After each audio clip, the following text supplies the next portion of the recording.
It's time for another exciting adventure in church history. Just a few years before Martin Luther had nailed his 95 Theses to a church door, Christopher Columbus had discovered and been exploring the Americas. About the same time as the Reformation was really picking up steam, Spanish conquistadors like Hernan Cortez were exploring, and they were subjugating Native American empires in what is now Mexico and South America. The discovery, the exploration, and colonization of America was a huge deal for Europe and for the church. But it was especially the formation of the United States of America that had the most profound impact on Christianity. Because in the First Amendment of the Bill of Rights, the United States tried to do something that was very unique in the world at the time. The Bill of Rights promoted what is commonly called the freedom of religion, the ability of each person to believe and worship as they choose. And the story of this American experiment in religious freedom is what we're going to focus on in this video. You may have heard that America was founded by people who were seeking religious freedom, but that's not entirely accurate. After Christopher Columbus, the first Europeans who came to America were mostly Spanish and Portuguese, and they were all Roman Catholic. They conquered and they colonized most of South and Central America by the middle of the 1500s, long before the Pilgrims arrived.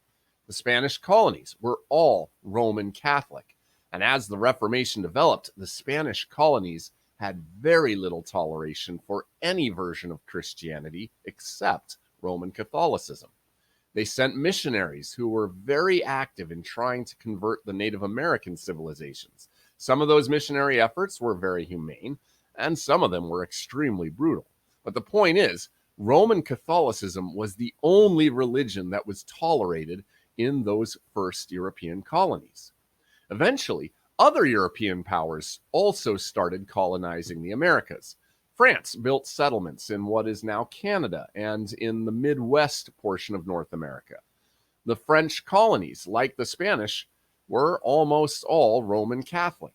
The only exception was a small settlement in modern-day Florida that was founded by Reformed Christians who were fleeing persecution by Catholics in France. But that settlement was wiped out by Spanish Roman Catholics in the mid-1500s. England's first colony, Jamestown, was established much later in 1607, and those first English colonists didn't come because they were worried about religious persecution. They were almost all Anglican and part of the official Church of England. They could have worshipped freely as Anglicans back in England. The reason they came to America was to try to get rich.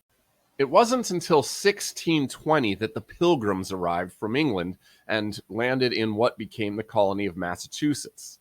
Now, these Pilgrims did come to America because they wanted to be able to freely practice their religion without having to worry about being persecuted by the Anglican Church back home in England. See, the Pilgrims belonged to a group of Christians known as Puritans. These Puritans were people who had split off from the Anglican Church because they didn't believe that the Anglican Church was keeping a very pure form of Christianity. But even though these Puritans had fled England to avoid persecution and came to America to enjoy the freedom to worship as they saw fit, that did not mean that the Puritans wanted other people to be free to follow whatever religion they chose. In fact, one of the first things the Puritans did when they established a new colony was to make sure that their religion was the only religion allowed in the colony, and they would banish or execute anyone who disagreed with their religion. And as new colonies were being founded by England, almost all of those colonies were officially Anglican. The government in those colonies usually discouraged or they outright persecuted religions that weren't Anglican. The only three colonies that really allowed for people to have any real religious freedom were Rhode Island, Maryland, and Pennsylvania. And so, understandably, Lutherans, Reformed, and Anabaptists, along with other newer Christian groups like the Quakers, tended to come to one of those three colonies. In fact, Pennsylvania became a stronghold for Lutherans, and that's where Henry Muhlenberg, the Pietist missionary we spoke about in a previous video, came, and where he helped establish the very first Lutheran church body in America. It wasn't until after the Revolutionary War and the adoption of the Constitution and Bill of Rights that religious freedom really started to spread across the whole of the United States. And even then, it was a slow process before all the states finally adopted a policy of allowing religious freedom. Why was religious freedom so slow to spread in America? Well, quite simply because it was such a weird idea back then. Remember, ever since the Roman emperors became Christian back in the 300s, earthly governments had been actively supporting the church. For 1,500 years, almost every king, every prince, every noble and emperor in Europe had been a Christian.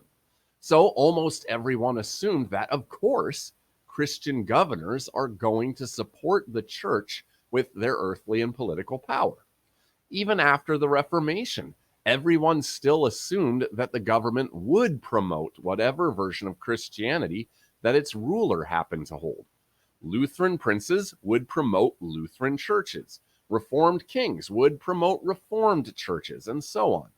And by the same token, the rulers would be expected to discourage or to prohibit, or at the very least, make life harder for citizens whose religious beliefs didn't line up with the official religion of the ruler.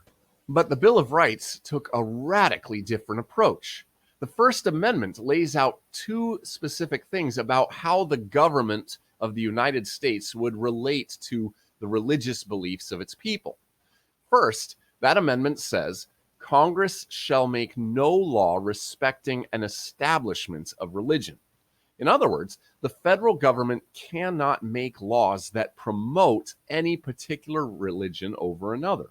So, for example, Congress can't make Lutheranism the official American church, and it can't give special tax breaks to Catholics that it doesn't also give to, say, Reformed churches. The second thing the Bill of Rights says is that Congress shall make no law prohibiting the free exercise of religion. In other words, the federal government cannot stop anyone from following or practicing whatever religion they choose. So, for example, Congress cannot pass a law that says you aren't allowed to use wine during communion, or that you aren't allowed to gather for worship on Sunday. So when the United States of America adopted the Bill of Rights, for the very first time since the Edict of Milan, there was now a country that, in theory at least, was giving religious freedom to each of its citizens. It was almost unheard of, and it had huge consequences. One big consequence was that people from all kinds of religious traditions started migrating in huge numbers to America. After all, if you were a Lutheran who was living under a Reformed king back in Europe, or a Catholic who was living under a Lutheran king, you could go to America and worship freely as either a Catholic or a Lutheran, or a Reformed, or an Anglican. And tens of thousands of people did just that. In fact, religious freedom is what led the founders of the Lutheran Church Missouri Synod to come to America. A second big consequence was that the churches in America had to find new ways to get along since they didn't have government support anymore. They couldn't count on funds coming in from the government to help them cover expenses or pay their pastors. They couldn't count on people feeling like they had to come to church because of government pressure. So the churches had to focus on new ways to reach people, new ways to pay their expenses, and new ways to sustain their congregations. And that resulted in some pretty creative thinking. A third big consequence was that since people were free to follow whatever religion they chose, they could and they did follow whatever seemed best to them. New denominations like Methodists and Baptists, Shakers and Dunkers, Adventists and Pentecostals, Nazarenes, and on, just started springing up like crazy, resulting in huge new church bodies and thousands of little splinter groups and even cults. Because America offered religious freedom, America became the place where tons of new religious groups formed almost every year as people went wherever their own consciences and their own ideas led them. And this American ideal of religious freedom eventually spread out to a lot of other countries and places in the world. And it has profoundly shaped the face of the church all across the world. But that's all we'll talk about for now. We'll see you next time.